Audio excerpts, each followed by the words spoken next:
नमस्कार, news world के खास कार्यक्रम इनसाइड राजतंत्र में आपका स्वागत है। मैं हूं उमेश निगम। इनसाइड राजतंत्र में हम बात करेंगे राजनीति और ब्यूरोक्रेसी के फैसलों की इनसाइड जानकारी की। खुलासा करेंगे कि आखिर इन फैसलों के अंदर के कारण क्या हैं। तो शुरू करते हैं खबरों की इनसाइड स्टोरी का सिलसिला।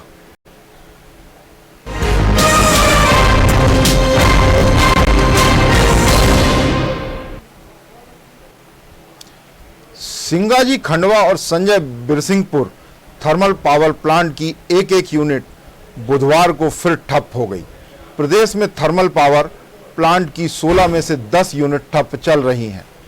5400 मेगावाट क्षमता में से मात्र 1630 मेगावाट थर्मल बिजली का उत्पादन हुआ है, जबकि प्रदेश में बिजली की डिमांड 8945 मेगावाट है।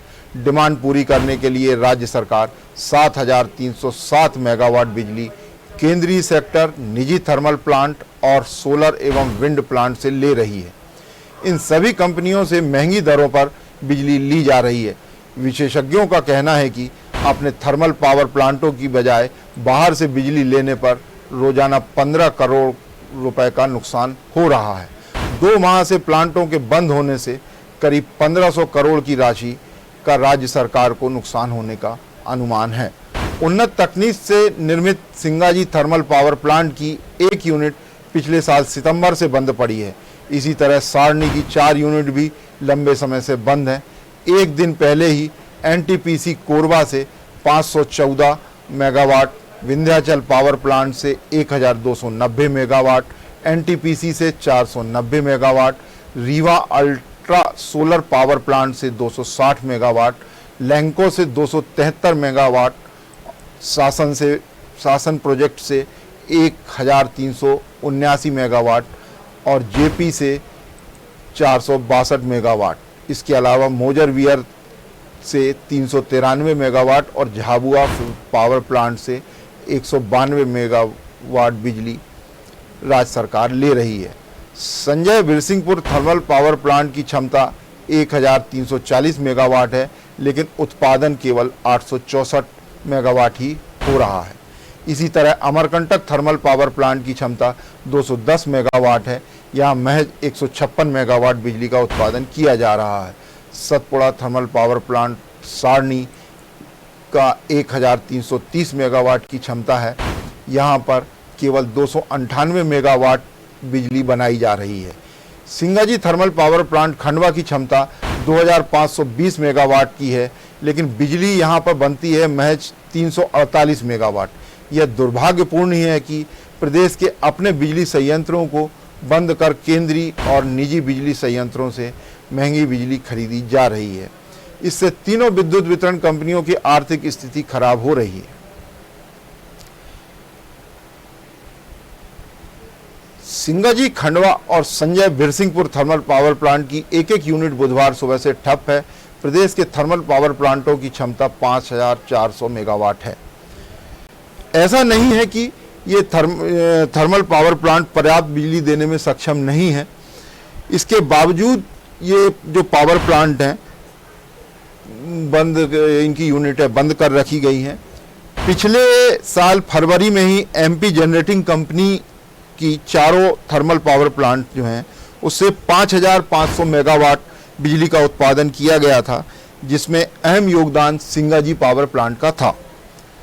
इसमें 49% केवल सिंगाजी पावर प्लांट ने ही बिजली का उत्पादन किया था, जबकि चारों थर्मल पावर प्लांट की क्षमता 5400 मेगावाट है।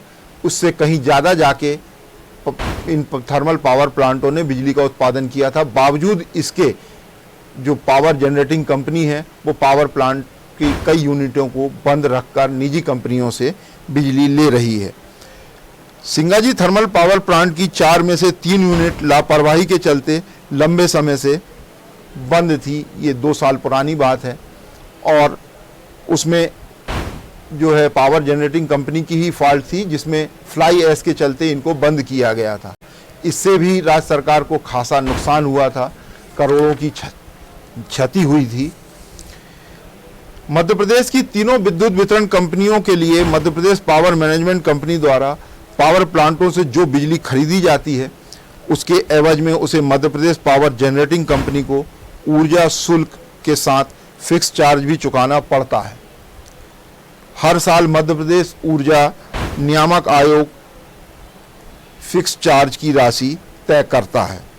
उत्पादन ठप होने और बिजली नहीं बेचने पर जनरेटिंग कंपनी को फिक्स चार्ज और ऊर्जा शुल्क का नुकसान होता है। इससे सरकार को दोहरी मार पड़ती है। जो पावर प्लांटों को फिक्स चार्ज देना पड़ता है, उसके अलावा बाहर से जो बिजली खरीदते हैं वो महंगी दरों पर खरीदते हैं। अंततः ये उपभोक्ता पर ही बोझ आता है और उपभोक्ता को ही बिजली के बिल के रूप में जो बिजली की राशि बिलों की राशि बढ़ती है वो भुगतना पड़ता है। अब बात करेंगे एक और प्रशासनिक खबर की। प्रदेश में सिंचाई सुविधाओं का जाल बिछाने के बाद भी ना तो जल संसाधन विभाग खेतों तक पानी पहुंचाने का टारगेट पूरा कर पा रहा है और ना ही एनवीडीए। सरकार ने 2020 तक 40 लाख हेक्टेयर रकबे में सिंचाई कराने का टारगेट तय किया था, लेकिन केवल 30 लाख हेक्टेयर में ही सिंचाई हो सकी। इस बार अगले 3 साल में 60 लाख हेक्टेयर में सिंचाई करने का टारगेट रखा गया है। इस टारगेट को पूरा करने के लिए सरकार ने करोड़ों की राशि के नए प्रोजेक्ट भी शुरू किए हैं। यह टारगेट पूरा हो पाता है या नहीं और इस टारगेट को पूरा करने शुरू किए जा रहे नए प्रोजेक्ट टाइम लिमिट में कंप्लीट हो पाते हैं कि नहीं, यह तो समय ही बताएगा। प्रदेश में सिंचाई का रकबा बढ़ाने के लिए जल संसाधन विभाग 1500 करोड़ की लागत की नई परियोजनाओं पर काम कर रहा है, जबकि एनवीडीए ने भी सिंचाई का रकबा बढ़ाने 15,000 करोड़ की नई सिंचाई परियोजनाएं शुरू की हैं। जल संसाधन विभाग फिलहाल जिन परियोजनाओं पर काम कर रहा है उनमें राजघाट नहर, बरियापुर और बिरसिंहपुर बैराज शामिल हैं। इसके अलावा जल संसाधन विभाग प्रदेश में सिंचाई का रकबा बढ़ाने के लिए 500 करोड़ की लागत से 146 विभिन्न लघु सिंचाई परियोजनाओं का काम करवा रहा है। सिंचाई का रकबा बढ़ने से फसलों की पैदावार पर सीधा फर्क पड़ता है। मध्य प्रदेश सरकार को कई उपज की पैदावार अच्छी होने से कई बार अलग अलग कैटेगरी में केंद्र सरकार से कृषि कर्मण अवार्ड भी मिल चुका है। इस बार 60 लाख हेक्टेयर रकबे में सिंचाई का टारगेट फिक्स किया गया है, जबकि पिछले साल ये टारगेट 40 लाख हेक्टेयर ही रखा गया था। पिछले साल उस टारगेट को भी पूरा नहीं कर पाया जल संसाधन विभाग सिंचाई का पानी देने में। महज 30 लाख हेक्टेयर रकबे में ही सिंचाई हो सकी थी। एनवीडीए 15,000 करोड़ के नए प्रोजेक्ट पर काम कर रहा है, जिनका लाभ आने वाले वर्षों में मिलेगा। जल संसाधन विभाग ने 1500 करोड़ के नए प्रोजेक्ट शुरू किए हैं। 100 करोड़ की लागत से बन रही राजघाट नहर परियोजना भी आगे किसानों के लिए खासी लाभकारी साबित होगी, ऐसा सरकार का दावा है। 117 करोड़ की लागत से बन रही बरियापुर सिंचाई परियोजना से भी किसानों के खेतों का रकबा सिंचाई में बढ़ेगा। 100 करोड़ की लागत से बन रही सिंगापुर बैराज परियोजना भी खासी कारगर साबित होगी। अब लेंगे एक छोटा सा ब्रेक। देखते रहिए न्यूज़ वर्ल्ड।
के बाद एक बार फिर आपका स्वागत है। अब चर्चा करेंगे एक और प्रशासनिक खबर की। सरकार और प्रशासन की सबसे निचली और सबसे अहम कड़ी सरपंच और पंचायत सचिवों के भ्रष्टाचार के मामलों का रिकॉर्ड शासन के पास नहीं है। यह खुलासा भी सूचना के अधिकार में जानकारी मांगने पर हुआ। शासन ने भी कभी जहमत नहीं उठाई कि पंचायत सचिवों और सरपंचों के भ्रष्टाचार से संबंधित प्रकरणों की जानकारी जिलों से बुलवाई जाए। इस मामले में शासन स्तर पर जितनी उदासीनता देखी गई, उतनी ही लापरवाही जिला पंचायतों के मुख्य कार्यपालक अधिकारियों की भी इस मामले में सामने आई है।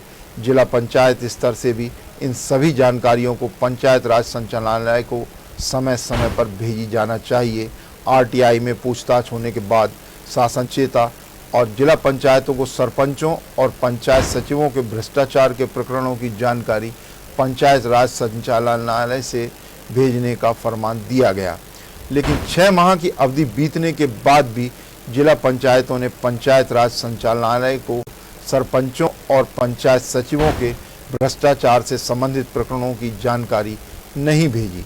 गबन और भ्रष्टाचार के मामलों की सुनवाई करने के अधिकार सरकार ने एसडीएम और जिला पंचायत के सीईओ को काफ़ी पहले दे दिए हैं, लेकिन एसडीएम और जिला पंचायत के सीईओ इन जांचों में दिलचस्पी नहीं दिखाते। इस वजह से सरपंचों और पंचायत सचिवों के खिलाफ गबन और भ्रष्टाचार के मामले लंबे समय से पेंडिंग हैं। जांच पेंडिंग होने का फ़ायदा सरपंच और सचिव उठाकर कोर्ट की शरण में पहुंच जाते हैं, जहां से उन्हें स्टे मिल जाता है और उनके खिलाफ कार्रवाई रुक जाती है। सिवनी जिले की ग्राम पंचायत छीतापार में स्व कराधान योजना में गड़बड़ी के मामले में 18,60,000 की रिकवरी होना थी। दोषी पक्ष कोर्ट पहुंच गए और इस मामले में कोर्ट से स्टे मिल गया। मामला पिछले लंबे समय से पेंडिंग है। इधर विधानसभा अध्यक्ष गिरीश गौतम को जानकारी दी गई थी कि ग्राम पंचायत पंडरिया के सरपंच एवं सचिव के खिलाफ 92,80,800 रुपये के गबन की शिकायत हुई है। विधानसभा अध्यक्ष ने जिला पंचायत रीवा को इस जांच को करने के निर्देश दिए। जिला पंचायत रीवा ने जांच के लिए 4 सदस्यों का संयुक्त दल गठित कर कार्रवाई 15 दिन में पूरी करने के निर्देश दिए थे, लेकिन अभी तक जांच ही पूरी नहीं हुई। पंचायत सचिवों और सरपंचों की कारगुजारियों की ये कुछ उदाहरण हैं। वास्तविकता के धरातल पर इस तरह के मामले काफ़ी संख्या में हैं। प्रदेश में 22,800 ग्राम पंचायतें हैं। एसडीएम से सीईओ तक सुनवाई के अधिकार राज्य सरकार पहले ही दे चुकी है। अधिकार मिले फिर भी गबन और भ्रष्टाचार के मामले पेंडिंग हैं। लंबे समय से जांच ही नहीं हुई। जो मामले आए, जो शिकायतें हुई, सरपंच और सचिवों के भ्रष्टाचार की संचालनालय को जानकारी भेजने की परंपरा ही नहीं रही, जबकि नियमानुसार जिला पंचायत स्तर से जो भी सरपंच और पंचायत सचिवों को भ्रष्टाचार की शिकायतें आई अथवा जांच चल रही है, उन सब की सारी जानकारी पंचायत राज संचालनालय को समय पर भेजना चाहिए। जांच पेंडिंग होने से सरपंच और सचिव कोर्ट से स्टे ले लेते हैं। अब बात करेंगे खास सेगमेंट चलते चलते की, जिसमें राजनीति या ब्यूरोक्रेसी के क्षेत्र में चर्चित प्रसंग की बात की जाती है। तो आज ब्यूरोक्रेसी से जुड़ा एक प्रसंग खासा चर्चा का विषय बना हुआ है। पुलिस महकमे में हाल ही में दिए गए ऑनररी प्रमोशन आम जनता के लिए परेशानी का सबब बन गए हैं। वैसे पुलिस इस बात के लिए कुख्यात है कि व्यवस्था के नाम पर अव्यवस्था फैला देती है। ऐसा ही कुछ पुलिस महकमे ने ऑनररी प्रमोशन देने में कर दिया। अब जनता परेशान हो तो उनकी बला से। पुलिस के अफसरों की दलील थी कि अलग अलग कारणों के चलते लंबे समय से विभाग में पदोन्नति नहीं हो पा रही थी। इस वजह से हवलदार से डीएसपी तक के बहुत सारे पद खाली पड़े हैं, जिससे विभाग का कामकाज लगातार प्रभावित हो रहा है। इसलिए बीच का रास्ता निकाला और नियमों में दिए प्रावधान के तहत ऑनररी प्रमोशन देना शुरू कर दिया। इस प्रमोशन को देते समय पुलिस महकमे के आला अफसरों ने यह भी ध्यान नहीं रखा कि पदोन्नत किए गए लोगों को वहां पदस्थ किया जाए जहां पद खाली हैं, लेकिन ऐसा नहीं हुआ। अलबत्ता जहां पहले से पद भरा हुआ था वहां पर ही ऑनररी प्रमोशन देकर पदस्थापना कर दी गई। ऐसा नज़ारा प्रदेश के कई जिलों के पुलिस थानों में देखा जा सकता है, जहां एक ही थाने में एक दो नहीं तीन तीन टीआई पदस्थ हो गए हैं। प्रदेश के दूरस्थ अंचलों की तो बात छोड़िए, राजधानी के थानों में ही यह कारनामा पुलिस महकमे के आला अफसरों ने कर दिखाया। पुलिस थानों में पहुंचने वाली आम जनता एक टीआई को अपने साथ हुई घटना के बारे में बताकर लौट आती है, और जब कुछ दिन के अंतराल पर थाने पहुंचकर अपने प्रकरण में की गई कार्रवाई के लिए पूछताछ करती है तो दूसरा थाना प्रभारी मिलता है और अनभिज्ञता जताते हुए फटकार देता है। फिर खोजबीन करने पर पता चलता है कि यहाँ तीन तीन टीआई पदस्थ हैं। दर्शकों की सुविधा के लिए बताते चलें कि भोपाल के जिस थाने की बात हो रही है वह अशोक महान के नाम से शुरू होता है और रेलवे स्टेशन के पास यह पुलिस थाना है। इनसाइड राजतंत्र में आज बस इतना ही। कल फिर मिलेंगे राजनीति और ब्यूरोक्रेसी के कुछ नए फैसलों की इनसाइड स्टोरी के साथ। तब तक के लिए मुझे दीजिए इजाज़त और आप देखते रहिए न्यूज़ वर्ल्ड।